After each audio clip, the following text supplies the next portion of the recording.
সম্পন্ন শিশুরা যারা খেলাধুলায় আগ্রহী এবং খেলাধুলা করেন তাদের জন্য একটা সেগমেন্ট থাকবে এবং তারা সেখানে অংশগ্রহণ করবেন। আপনারা জানেন আমাদের এই বিশেষ চাহিদা সম্পন্ন শিশুরা বিশেষ অলিম্পিক, স্পেশাল অলিম্পিক, প্যারা অলিম্পিকে এগুলোতে তারা অত্যন্ত ভালো ফলাফল করেন এবং আমাদের জন্য স্বর্ণপদক বয়ে নিয়ে আসেন। ইতিমধ্যেই যুব ক্রীড়া মন্ত্রণালয়ের কয়েকজন প্রতিবন্ধী কিন্তু সফল ক্রীড়াবিদ যারা তাদেরকে সংবর্ধনা দিয়েছেন, 1 লক্ষ করে ভাতার ব্যবস্থা করেছেন এবং আগামীতেও আমরা তাদেরকে উৎসাহিত করার জন্য এই ধরনের কর্মসূচিগুলো অব্যাহত থাকবে। সমাজ কল্যাণ মন্ত্রণালয় যারা প্রতিবন্ধীদের বিষয়ে অনেক কাজ করেন, তারাও ইতিমধ্যে নতুন উদ্যমে আরো কিছু কাজ করছেন। তাদের ইতিমধ্যে যে কাজগুলো আছেন সেগুলো তো আছেই, পাশাপাশি নতুন উদ্যোগ হিসেবে তারা চিন্তা করছেন বিভিন্ন জেলায় প্রতিবন্ধী বিশেষ চাহিদা সম্পন্ন শিশুদের জন্য দীর্ঘমেয়াদী পুনর্বাসন, ফিজিওথেরাপি, অন্যান্য সেবা, তাদের শিক্ষার জন্য তৈরি করা, ইনক্লুসিভ এডুকেশনে যাওয়ার আগে যে প্রিপেয়ারনেস সেটা করা। যদি আমরা ইনক্লুসিভ স্কুল চালু করতে পারি, সেখানকার যে শিক্ষকদের প্রশিক্ষণের ব্যবস্থা, এই সমস্ত বিষয়ে সমাজ কল্যাণ মন্ত্রণালয় সমন্বিত আকারে বড় পরিকল্পনাও গ্রহণ করছে। আমরা আজকের সভায় ইতিমধ্যে আরো আলোচনা করেছি যে সরকারি যে স্থাপনাগুলো হচ্ছে এবং হবে, স্বাস্থ্য মন্ত্রণালয়ের অধীনে আপনারা জানেন 500টি উপজেলা স্বাস্থ্য কেন্দ্র হবে, ইউনিয়ন স্বাস্থ্য কেন্দ্রগুলোতে কিছুগুলোতে কাজ চলছে। এই প্রত্যেকটি সরকারি স্থাপনায় গণপূর্ত মন্ত্রণালয় থেকে স্থাপনা তৈরি হয় এবং ইতিমধ্যেই পরিকল্পনা মন্ত্রণালয় থেকে আমাদেরকে জানানো হয়েছে যে যে কোনো এই ধরনের স্থাপনা তৈরির যে কোনো প্রকল্প যখন আসবে প্ল্যানিং কমিশনে, তারা এটাকে যখন অ্যাসেস করবেন এই মূল্যায়নের একটি ক্রাইটেরিয়া থাকবে যেটা ডিসেবিলিটি ইনক্লুসিভ কিনা। অর্থাৎ প্রত্যেকটি সরকারি স্থাপনায় প্রতিবন্ধী মানুষদের অ্যাক্সেসেবল, গম্যতা নিশ্চিত করার জন্য র্যাম্প, লিফট যেটা প্রয়োজন হবে সেটা থাকতে হবে। পাশাপাশি বিশেষ করে তাদের জন্য একটি হলেও বিশেষ টয়লেটের ব্যবস্থা সেটা থাকতে হবে।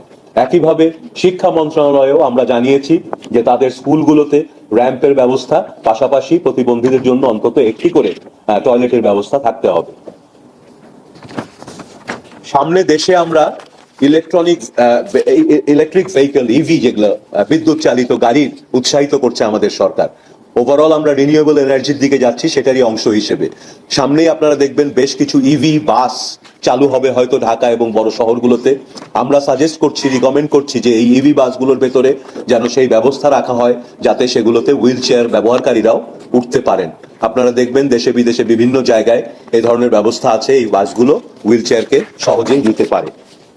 মূল বিষয়টি হচ্ছে যে আসলে আমরা বিশেষ চাহিদা সম্পন্ন ব্যক্তিদের চাহিদাগুলোকে শুধু চাহিদা আকারে দেখছি না, আমরা এগুলোকে তাদের অধিকার আকারে দেখছি এবং তাদের সেই অধিকারগুলো শুধু স্বাস্থ্য না, শুধু সমাজ কল্যাণের বিষয় না।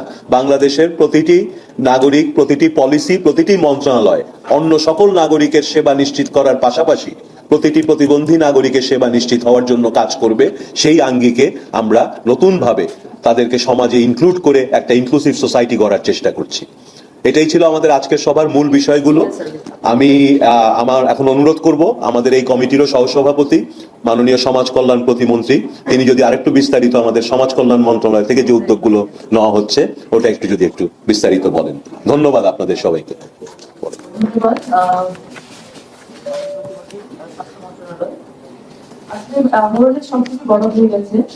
আমি শুধু বলতে চাই যে আমরা এই প্রতিবন্ধী যারা আছে, প্রতিবন্ধীটাকে আমরা বোঝা আকারে না রেখে আমরা এই মানুষগুলোকে একটি পৃথিবী দিতে চাই যেখানে তাদের নিজেদেরকে মনে করতে যে আমরা রাষ্ট্রের জন্য কিছু করতে পারি, আমরা রাষ্ট্রের সম্পদ। এই সম্পদ গড়ে তোলার জন্য তাদের প্রত্যেকটা ডিসেবল পার্সোনালিটির একটা করে স্পেশালিটি থাকে। আমি সেই স্পেশালিটি থেকে তুলে নিয়ে আসতে চাই। এটা মুজিবাই বলেছেন চমৎকার ভাবে যে এটা শুধুমাত্র স্বাস্থ্য মন্ত্রণালয় এবং সমাজ কল্যাণ মন্ত্রণালয়ের কাজ না, এটা আমাদের দেশের প্রতিটি সেক্টরকে এগিয়ে আসতে হবে তাদেরকে তাদের অধিকারকে বুঝিয়ে দেওয়ার জন্য। আমরা কেউ যদি মনে না করি চ্যারিটি, এটা আমরা তাদেরকে চ্যারিটি করছি বিষয়টা সেটা না, এটা তারা পাবে, তারা পাওয়ার যোগ্য। সোশ্যাল কন্ট্রাক্টের ভিতরে এটা রাষ্ট্রের সাথে তার নাগরিকদের সোশ্যাল কন্ট্রাক্টটা হয়, সেখানে কন্ট্রাক্টেই থাকে যে তারা প্রতিটি সিটিজেন কিন্তু অধিকার পাবে। সেই অধিকারটাকে আমরা সুনিশ্চিত করার জন্য এক করে কাজ করছি।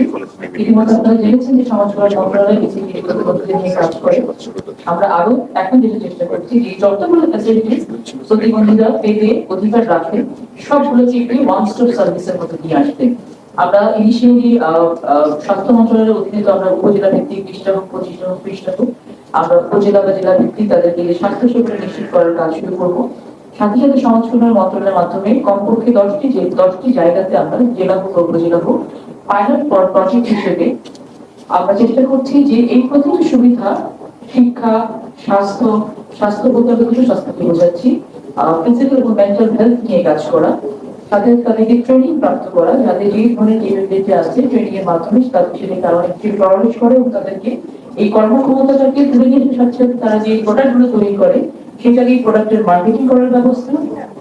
আমরা যেহেতু ইনক্লুসিভ এডুকেশন সিস্টেমের কথা বলছি, আমরা একই কমপ্লেক্সের ভিতরে মাস্টার সার্ভিস সেন্টারের ভিতরে চেষ্টা করব যে ট্রেনিং সেন্টার রাখা, যেখানে সারা বাংলাদেশ থেকে বিভিন্ন সেক্টরে যারা এই ধরনের ট্রেনিং নিতে ইচ্ছুক আছেন তারা ট্রেনিং নিতে পারবেন এবং ট্রেনিং নেওয়ার সাথে সাথে তারা যেন বিভিন্ন স্কুলে গিয়ে সেগুলো ট্রেনিং দিতে পারেন সেই ব্যবস্থা করা।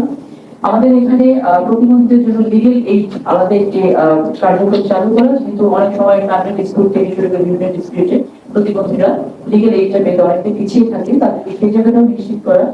সার্বিকভাবে কথা একটাই যে আমরা চাচ্ছি তাদের জীবনটাকে আরো অনেক বেশি সহজ করা এবং প্রতিবন্ধীদের ফ্যামিলিতে যারা থাকে তাদের মেম্বারদের যে ট্রমা থাকে এবং সামাজিকভাবে তাদেরকে অনেক সময় আমরা জোর প্রতিবন্ধন করি, আমরা এক করে রাখি, সেই জায়গা থেকে পরিবারগুলোকে তুলে নিয়ে আসার জন্য ঠিক একই 10টা পাইলটিং ভিতরে আমরা এরকম কোনো কিছু এগুলো ইনিশিয়াল আইডিয়া আমরা শেয়ার করছি আপনাদের সাথে। আমরা